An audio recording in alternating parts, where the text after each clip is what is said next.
Baik, Bapak Ibu Saudara yang dikasih Tuhan, pada kesempatan malam ini kita bersyukur pada Tuhan untuk waktu yang Tuhan berikan kepada kita. Kita akan merenungkan satu bagian firman Tuhan dengan tema yang sangat menarik ya, dan sangat indah sekali. Christ driven to family, ya. Jadi bagaimana keluarga yang dipimpin oleh Tuhan atau keluarga yang disertai oleh Tuhan, atau keluarga yang digerakkan oleh Kristus, atau ya yang dikendalikan oleh Kristus, di mana Kristus sebagai pengendali keluarga atau Kristus sebagai pemimpin, penggerak dalam kehidupan keluarga. Kita akan melihat bagian firman Tuhan dari Efesus pasal yang ke-5 ayat 22 sampai ayat yang ke-27 saja. Nanti ada satu bagian dari Galatia, saya akan bacakan untuk kita bagian ini. Demikian firman Tuhan. Hai istri, tunduklah kepada suamimu seperti kepada Tuhan. Karena suami adalah kepala, istri sama seperti Kristus adalah kepala jemaat. Dialah yang menyelamatkan tubuh. Karena itu, sebagaimana jemaat tunduk kepada Kristus, demikian jugalah istri kepada suami dalam segala sesuatu. Hai suami, kasihilah istrimu, sebagaimana Kristus telah mengasihi jemaat dan telah menyerahkan dirinya baginya untuk menguduskannya, sesudah ia menyucikannya dengan memandikannya dengan air dan firman, supaya dengan demikian ia menempatkan jemaat di hadapan dirinya dengan cemerlang, tanpa cacat atau keruk, atau yang serupa dengan itu, atau serupa itu, tetapi supaya jemaat kudus dan tak bercela. Bagian dari Galatia 5 ayat 24 dan 25. Barang siapa menjadi milik Kristus Yesus, ia telah menyalibkan daging dengan segala hawa nafsu dan keinginan. Jikalau kita hidup oleh Roh, baiklah, hidup kita juga dipimpin oleh Roh. Demikian firman Tuhan pada kita pada malam hari ini. Bagi pada kesempatan malam hari ini, tentu tadi sharing sudah disampaikan oleh Ibu Yemima berkenaan dengan bagaimana kehidupan ya keluarga, hal-hal yang kami lakukan di dalam mendidik, membesarkan anak, atau di dalam kehidupan keluarga kami sebagai orang percaya dan sekaligus juga sebagai pelayan Tuhan. Dan tentu Bapak Ibu Saudara, di dalam kehidupan kita ada banyak tantangan, ada banyak pergumulan. Kisah seorang muda yang ketika diperhadapkan dengan satu kondisi yang begitu sulit, satu peristiwa yang sebetulnya di luar dugaan. Ketika dia dalam suatu perjalanan, dia mengendarai sebuah mobil, namun ketika badai datang, ketika hujan melanda, maka jarak pandang yang seharusnya jauh menjadi dekat. Ya. Kemudian jalan yang seharusnya kering menjadi banjir. Ada banyak hal, ada banyak kesulitan yang dia hadapi. Sehingga sekalipun dia seorang yang mahir di dalam mengendarai sebuah kendaraan, namun ketika ada pergumulan-pergumulan sulit, persoalan-persoalan sulit dihadapinya dalam perjalanan, memang menjadi tidak mudah untuk mengendarai sebuah kendaraan. Sebetulnya dalam hal berkeluarga pun demikian.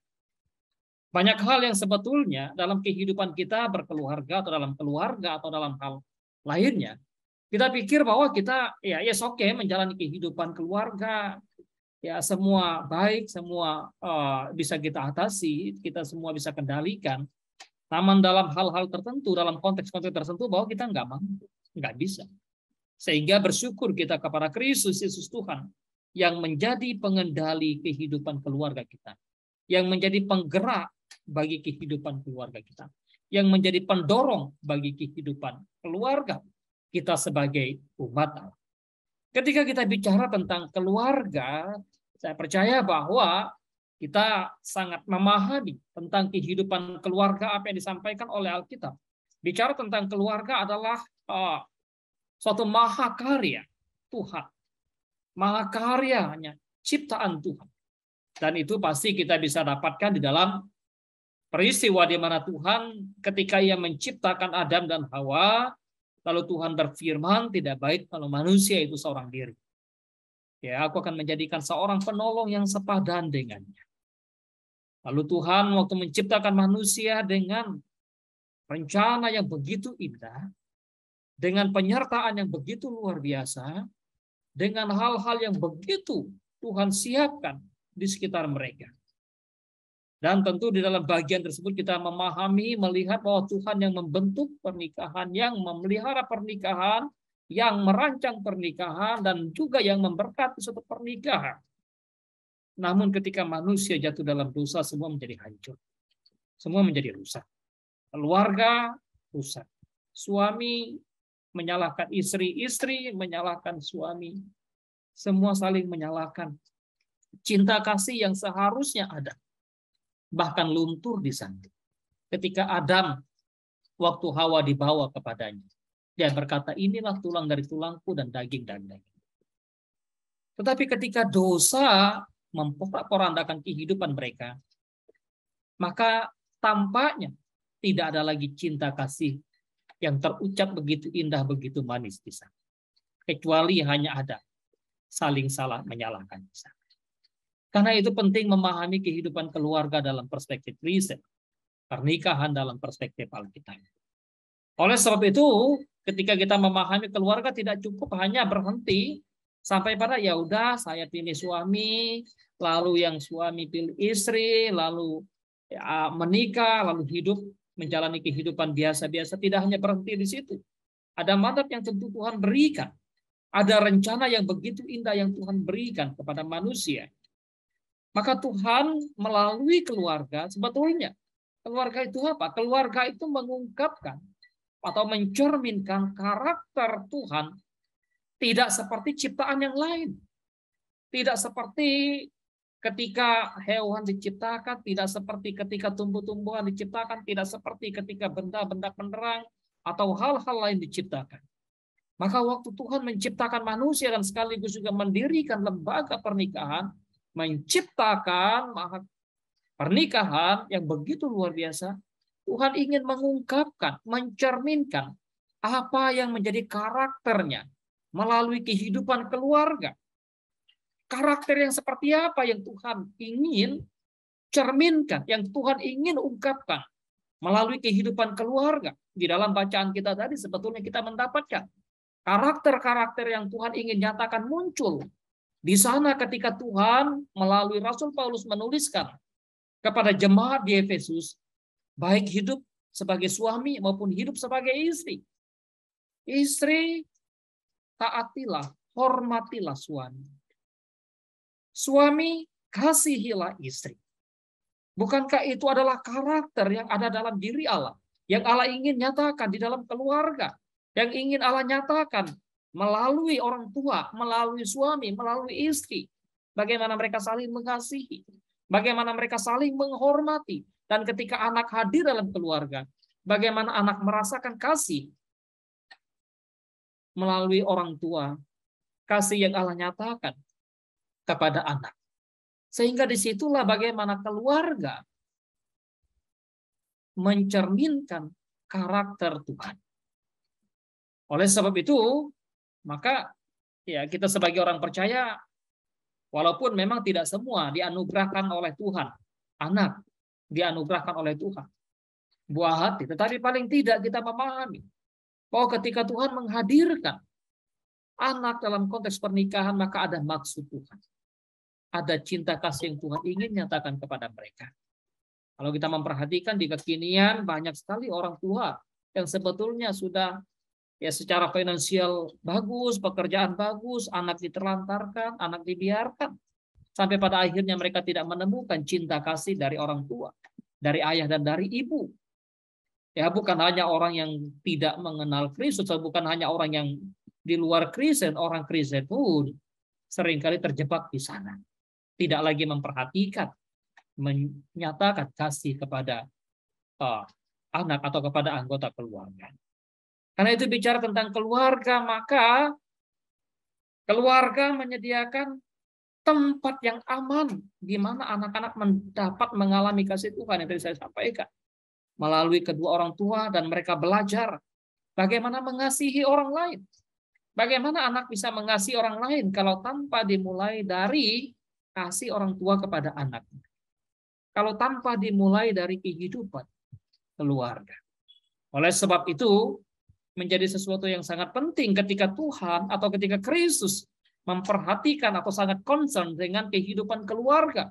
Keluarga yang telah rusak, keluarga yang telah hancur, maka keluarga yang diperhatikan Kristus ketika Kristus datang ke dalam dunia lewat peristiwa perjamuan kawin di Kana. Sebagai tanda yang pertama yang Kristus buat adalah membangun satu keluarga, memulihkan keluarga, memperhatikan kehidupan keluarga di dalam satu pernikahan yang dilakukan di Kana. Inilah gambaran bagaimana Kristus yang adalah pemandu keluarga, Kristus yang adalah penggerak dalam keluarga, Kristus yang adalah motor dalam menggerakkan satu keluarga Kristen. Dan kita percaya Kristus yang menggerakkan kehidupan keluarga Kristen pada saat ini, keluarga saudara, keluarga kita, keluarga kami, atau teman-teman yang mempersiapkan diri juga untuk hidup di dalam satu keluarga. Betapa Kristus yang menjadi pengendara, penggerak, pendorong dalam kehidupan keluarga. Kristus menggerakkan keluarga umatnya untuk bergerak maju kepada tujuan yang ia inginkan. Oleh sebab itu, inilah gambaran yang sangat luar biasa ketika Christ drive-kan family. Kristus yang menggerakkan keluarga atau keluarga yang digerakkan oleh Allah ke arah tujuan yang Allah mau. Banyak di dalam kehidupan Kristen sebetulnya bukan Kristus yang menggerakkan keluarga, tapi keluarga yang mau menggerakkan Kristus. Ini sudah terbalik. Banyak orang Kristen ingin membawa Kristus lalu untuk menggerakkan keluarga mereka. Padahal yang sebenarnya kitalah yang mengikuti arus Kristus, mengikuti tujuan Kristus, mengikuti kehendak Kristus. Bukan Kristus yang mengikuti tujuan kita. Kita yang harus mengikuti kemana tujuan Kristus untuk memimpin keluarga kita. Kemana Kristus ingin, bagaimana keluarga kita bertindak. Kemana Kristus ingin, bagaimana Kristus mau keluarga kita melakukan hal yang memuliakan. Ibu, bapak, saudara-saudara yang dikasihi oleh Tuhan. Oleh sebab itu, di dalam memahami bagian ini, ketika kita ingin mengikuti tujuan Kristus, ketika kita ingin mengikuti arah Kristus, kita disadar ingatkan bahwa betapa keluarga harus mengikuti tujuan Kristus. Kenapa? Karena kita sadar, kita percaya, sebab di dalam Kristuslah kita hidup. Di dalam Kristus kita bergerak. Di dalam Kristus kita ada. Seperti yang telah juga dikatakan oleh pujangga-pujanggamu, kata Paulus Lukas. Sebab kita ini dari keturunan Allah juga. Luar biasa bagaimana Kristus memberikan satu tujuan yang begitu indah, tujuan yang begitu mulia bagi kehidupan baik secara pribadi maupun secara keluarga. Di dalam konteks bacaan kita tadi Efesus pasal yang kelima ayat 22 sampai 27, tanda atau wujud nyata bagaimana Kristus menjadi penggerak keluarga atau keluarga yang digerakkan oleh Kristus di sana dinyatakan dengan bagaimana perhatian Kristus yang begitu luar biasa. Dia yang memperhatikan di dalam gambaran itu adalah memperhatikan jemaatnya, memperhatikan gerejanya, memperhatikan kesucian, kesalehan, sehingga jemaat tidak bercacat celah, jemaat tidak bangkrut, jemaat menjadi sempurna. Saya pikir, bahkankah orang percaya, suami, istri juga bagian dari orang yang termasuk di dalam jemaat yang ditebus oleh Kristus itu, yang disucikan oleh Kristus, yang telah menerima pengorbanan Kristus itu. Dan untuk mengikuti tujuan Kristus, maka tentu hal yang sangat penting untuk kita perhatikan adalah perlunya kepercayaan sepenuhnya pada Kristus. Percaya pada Kristus sebagai pribadi yang membawa, memimpin, mengendalikan keluarga kita. Karena itu baik suami maupun istri orang tua maupun anak. Melalui bagian ini kita disadar ingatkan bahwa keluarga yang tentu digerakkan oleh Kristus, yang didorong oleh Kristus, yang dipimpin oleh Kristus, harus percaya sepenuhnya pada Kristus yang memimpin kita. Kenapa mesti percaya kepada Kristus? Sama seperti seorang yang dibawa oleh sopir di dalam kendaraan, maka dia harus mempercayakan sepenuhnya kondisi dia di dalam kendaraan itu kepada sang sopir. Atau ketika kita naik motor, maka kita yang sedang dibonceng mempercayakan sepenuhnya kepada seseorang yang mengendarai motor bagi kita. Ya, demikianlah sebetulnya dalam kehidupan kita ketika Kristus membawa kita kepada satu tujuan di dalam kehidupan keluarga, maka kita mempercayakan keluarga kita kepada Kristus. Disinilah iman. Keluarga, baik suami, istri, orang tua, anak, mesti punya iman yang sama kepada Kristus yang adalah kepala dari rumah tangga, yang adalah pemimpin, yang adalah Tuhan itu sendiri. Kita percaya karena Kristus tidak mungkin membawa kita ke tujuan yang salah. Kita percaya karena Kristus tidak mungkin membawa kita kepada tujuan yang tidak semestinya. Kita percaya kepada Dia karena Dia membawa kita kepada satu tujuan yang pasti, tujuan yang benar dalam konteks kehidupan keluarga.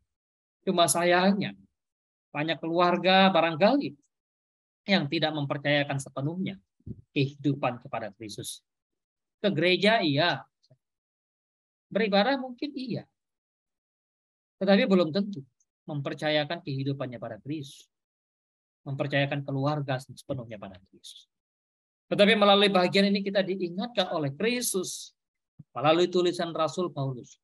Ketika Kristus yang adalah penggerak, pendorong, yang menjadi motor dalam kehidupan keluarga kita, maka tentu kita mesti percaya kepada Kristus. Kemudian hal yang berikutnya adalah ketika kita mengikuti tujuan Kristus, selain kita mesti betul-betul mempercayakan, menyerahkan hidup keluarga kepada Kristus, kita juga mesti taat.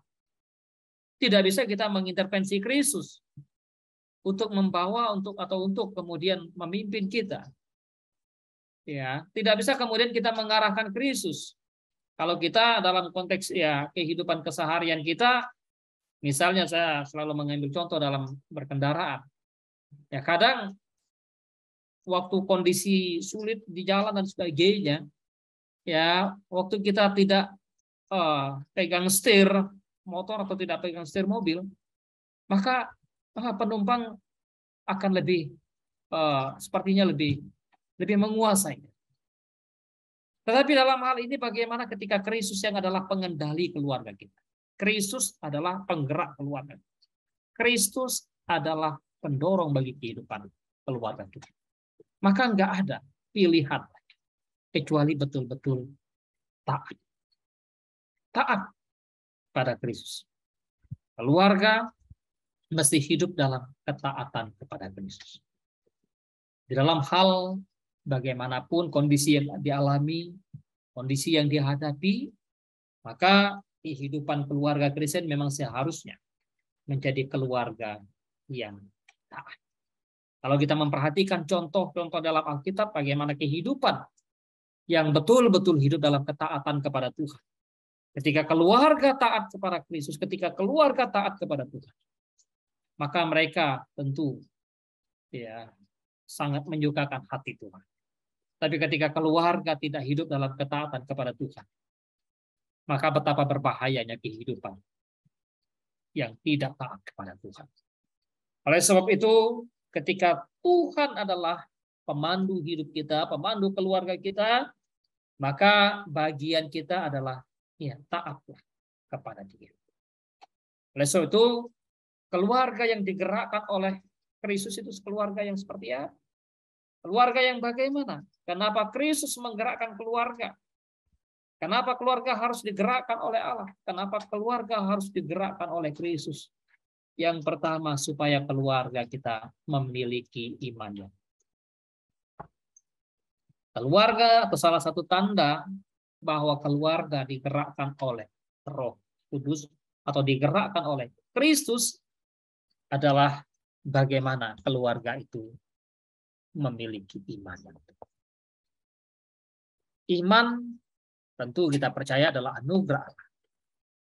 Tapi jangan lupa bahwa iman yang telah dianugerahkan oleh Tuhan kepada kita tentu harus terus-menerus kita hidupkan, harus terus-menerus kita pelihara, harus terus-menerus kita nyalakan.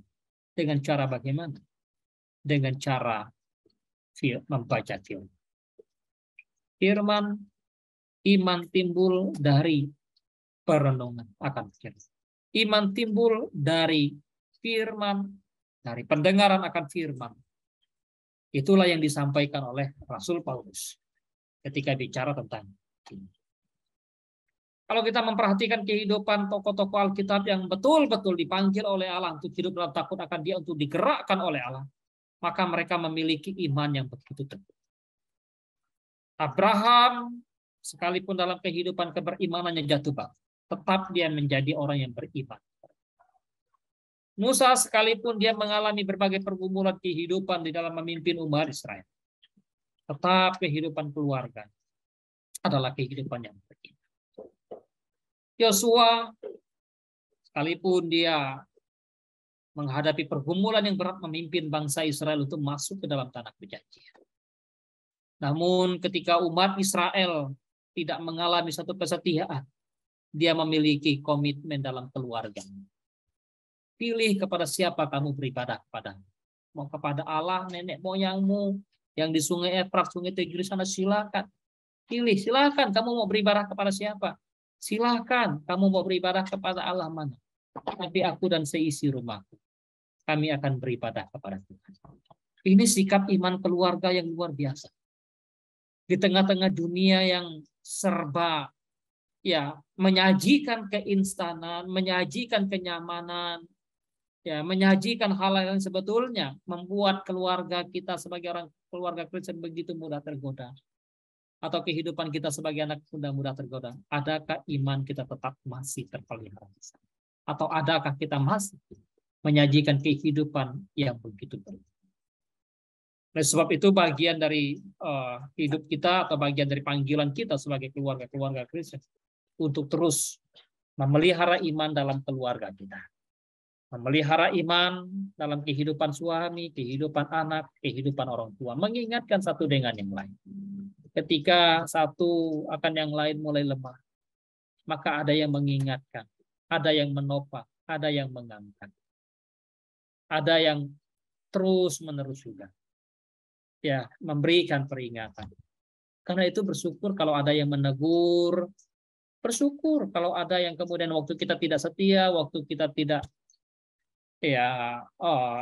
lalai, waktu kita lalai dalam kehidupan keberimanan kita, ada yang mungkin marah mengingatkan kita. Itu bagian dari cara Tuhan sebetulnya. Mengingatkan kita untuk menjadi anak yang beriman, untuk menjadi keluarga yang beriman, untuk menjadi orang tua yang beriman. Jujur saja kadang kami sebagai orang tua karena memang tadi ritme kadang pelayanan kita, kegiatan kita, pekerjaan kita yang harus menyita waktu sampai malam. Kadang anak-anak juga dipakai Tuhan untuk mengingatkan. Kita belum ibadah malam, atau kita belum persekutuan lagi. Itu bagian sebetulnya itulah keluarga.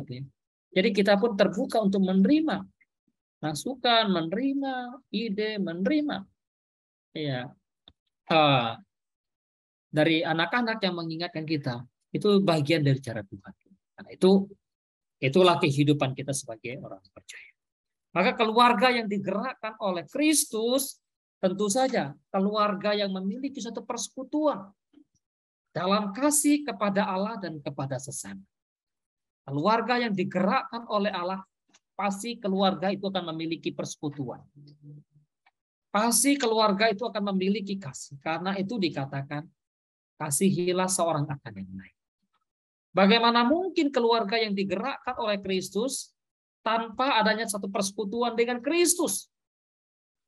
Justru karena Kristus memanggil kita masuk ke dalam satu persekutuan dengan Dia, maka disitulah sebetulnya kita mesti sadar Oh, keluarga kita ketika kita digerakkan oleh Roh Kudus, digerakkan oleh Kristus, digerakkan oleh Allah, jangan lupa, adakah persekutuan itu di dalam keluarga?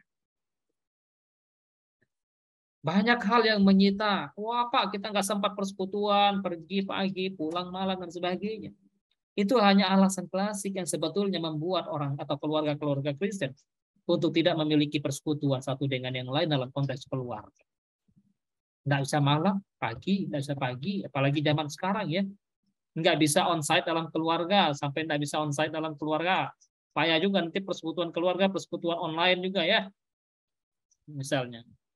Tapi kita disadar ingatkan oleh Tuhan bahwa keluarga yang digerakkan oleh Kristus, keluarga yang didorong oleh Yesus Kristus adalah keluarga yang memiliki persekutuan. Persekutuan, baik persekutuan antara keluarga itu dengan Allah maupun persekutuan antara anggota keluarga itu. Dan persekutuan itu bukan hanya sekedar persekutuan, tapi persekutuan yang tentu di dalamnya ada kasih Allah di sana. Karena itu bagaimana kita menyadari atau mengingatkan bahwa di dalam persekutuan kita ada kasih Allah di sana. Ya kita ingatkan kalau lagi persekutuan serius dong. Anak-anak, kalau lagi persekutuan, kita lagi baca, kita lagi nyanyi, ya tentu kami katakan sebagai orang tua, baik saya dan istri saya kadang mengatakan kepada anak-anak kami demikian. Kita tidak sedang menghadap manusia saja, tapi kita sedang menghadap Tuhan. Kita sedang bersekutu dengan Tuhan. Bayangkan, kalau di dalam keluarga saja mereka tidak mendapatkan pendidikan yang tinggi. Atau keluarga Kristen, yang tentunya keluarga Kristen, tidak menanamkan hal-hal demikian bagi anak. Betapa cueknya nanti mereka. Betapa acuhnya nanti mereka. Kita orang tua berapa lama sih dengan anak-anak? Kita nggak tahu. Umur kita panjang atau pendek, kan nggak tahu ya. Apakah kita sampai tua lanjut usia atau tidak. Tapi paling tidak, ya kita menyadari bagian kita ketika bersama dengan anak, bersama dengan suami, bersama dengan istri. Disitulah kita melakukan persekutuan. Disitulah kita menyatakan cinta, kasih kita yang dari Allah. Maka keluarga yang digerakkan oleh Kristus adalah keluarga yang memiliki persekutuan satu dengan yang lain. Persekutuan itu bukan karena sama hobi ya. Persekutuan itu bukan karena sama profesi, bukan itu, tapi persekutuan itu karena Kristus yang mempersekutukan itu. Maka keluarga perlu punya persekutuan. Ya. Keluarga perlu memiliki persekutuan. Wah, apalagi zaman sekarang kalau anak-anak yang jauh dari keluarga, jauh dari orang tua, jauh dari sanak saudara, ya bisa buat persekutuan. Dulu beberapa waktu lalu juga saya dengan saudara-saudara saya di berbagai tempat, ya saya lakukan persekutuan memang sama saudara. Karena terpisah, ada yang di Kalimantan Barat, ya, ada yang di Kalimantan Tengah, ada yang di Bangka, ada yang di mana. Akhirnya kita buat persekutuan. Ya tentu ini ingatkan kepada kita paling tidak bahwa kita disadarkan bahwa keluarga yang digerakkan oleh Allah adalah keluarga yang punya persekutuan. Ada nggak persekutuan? Ada nggak kasih di dalam keluarga? Kalau keluarga digerakkan oleh Kristus, mestinya kasih ada di sana. Kasih menegur kalau salah. Kasih menyatakan kebenaran. Keluarga yang digerakkan oleh Kristus adalah keluarga yang menjaga kesucian, kekudusan ya di dalam kehidupan keluarga. Berapa banyak orang yang kemudian keluarganya hancur oleh kenapa? Oleh karena tidak menjaga kesucian, kekudusan. Di dalam pernikahan tadi berpikir ya udah menikah, udah diberkati sudah. Ya. Tetapi berjalan waktu sekian lama, ada misalnya ada pil, ada will, ada ini, ada itu. Ada orang ketiga, orang keempat dan sebagainya misalnya. Ini karena apa? Karena tidak menghormati kesucian, kekudusan dalam pernikahan. Ibrani dengan tegas, jangan mencemarkan tempat tidur dalam konteks keluarga. Maka penting, ini penting, tantangan musuh terbesar, salah satu musuh terbesar dalam keluarga adalah bagaimana adanya kisah cinta yang bukan hanya terjadi antara suami dan istri, tapi juga kisah cinta yang terbagi. Bahkan itu bisa jadi alasan untuk orang membunuh satu dengan yang lain. Ya. Sebab itu penting sekali bagaimana keluarga yang digerakkan oleh Kristus, keluarga yang menjaga kesucian. Kenapa? Karena memang di dalam bacaan kita tadi disadar ingatkan bagaimana Kristus yang adalah penggerak keluarga itu, Kristus yang adalah kepala atas jemaat yang begitu berkorban luar biasa. Ia menyucikan, ia menguduskan, dan bahkan ia mengorbankan diri. Memandikan jemaatnya dengan air dan firman. Supaya dengan demikian ia mendapatkan jemaat di hadapannya ya dengan cemerlang, tanpa cacat dan sebagainya. Maka kehormatan keluarga juga ada pada satu kesucian, kekudusan keluarga, rumah tangga. Itu kehormatan yang luar biasa. Bahkan awal kehancuran keluarga juga tak jarang bukan karena persoalan ekonomi, bukan karena persoalan keuangan, bukan karena persoalan sakit penyakit, kadang persoalan hati yang tidak dipelihara di sana. Tantangan banyak, pergumulan banyak. Maka hati-hati, itu bisa menjadi cobaan bagi siapapun. Bahkan tak jarang orang yang menyebut diri sebagai hamba Tuhan pun kalau kita mendengar misalnya, walaupun ya dalam beberapa waktu bagaimana anak rohaninya, bagaimana anak yang dipercayakan kepadanya dicabuli dan sebagainya. Itu bukankah bagian dari kehidupan keluarga yang tidak menjaga kesucian? Oleh sebab itu, bagaimana keluarga yang digerakkan oleh Kristus dalam bagian ini menyadar ingatkan kepada kita. Seperti apa keluarga yang digerakkan oleh Kristus. Keluarga yang digerakkan oleh Kristus adalah keluarga yang memiliki semangat, memiliki sukacita, dan memiliki kesetiaan di dalam melayani itu. Tidak mungkin keluarga yang mengatasnamakan keluarga digerakkan oleh Kristus tetapi tidak mau melayani. Nggak bisa. Justru karena dia sadar Kristus menggerakkan hidupnya, Kristus menggerakkan pribadinya, Kristus menggerakkan hatinya, Kristus menggerakkan keluarganya, maka dia punya semangat untuk melayani. Dia punya kesetiaan untuk melayani. Dia punya sukacita untuk melayani. Pelayanan bukan aktivitas, tapi pelayanan itu panggilan hati yang Tuhan berikan. Panggilan hati yang Tuhan tahu. Yang kemudian membuat kita gelisah ketika kita tidak melayani itu. Yang membuat kita gelisah ketika kita melalaikan satu panggilan itu. Berapa banyak orang Kristen yang kemudian cuek aja ketika melalaikan panggilan. Berapa banyak orang Kristen yang begitu mudah ya menyingkirkan pelayanan ini, melakukan hal yang ini. Misalnya. Tetapi kita terus diingatkan oleh Tuhan bahwa keluarga dalam konteks renungan kita pada malam hari ini adalah keluarga yang begitu bergairah, begitu semangat, begitu bersukacita dalam melayani Tuhan. Kita bisa melihat contoh ini dari kehidupan Priscilla dan Aquila sebagai keluarga yang begitu luar biasa, mencintai Tuhan, mengasihi Tuhan, dan melayani Tuhan dengan begitu giat. Ini contoh keluarga. Kita juga bisa melihat bagian lain dalam kehidupan keluarga yang begitu melayani Allah. Ya, kalau kita membaca misalnya tulisan Rasul Paulus, ya banyak bagaimana contoh keluarga yang begitu melayani Tuhan. Walaupun kita tidak mendapatkan sisi dari penjelasan iman dari orang tuanya Timotius, tapi paling tidak dari neneknya dan dari ibunya itu menggambarkan bagaimana mereka memiliki semangat, kesetiaan, sukacita dalam melayani Tuhan. Ya, ketika kita melayani bukan tidak ada tantangan, bukan tidak ada pergumulan, bukan tidak ada kesulitan. Tetapi kita disadar ingatkan oleh Tuhan. Kita digerakkan oleh Kristus untuk melayani. Untuk punya semangat, untuk punya sukacita, untuk punya kesetiaan melayani Tuhan. Sekiranya ini hidup di dalam kehidupan orang tua, suami, istri, keluarga kita, maka anak akan melihat bagaimana sukacita melayani, bagaimana semangat melayani, bagaimana kesetiaan melayani. Dan biarlah kita juga terus diingatkan oleh Tuhan Dan hal yang terakhir yang kita sampaikan tentang kehidupan keluarga yang digerakkan oleh Kristus ini, maka sungguh luar biasa. Kenapa Kristus menggerakkan keluarga?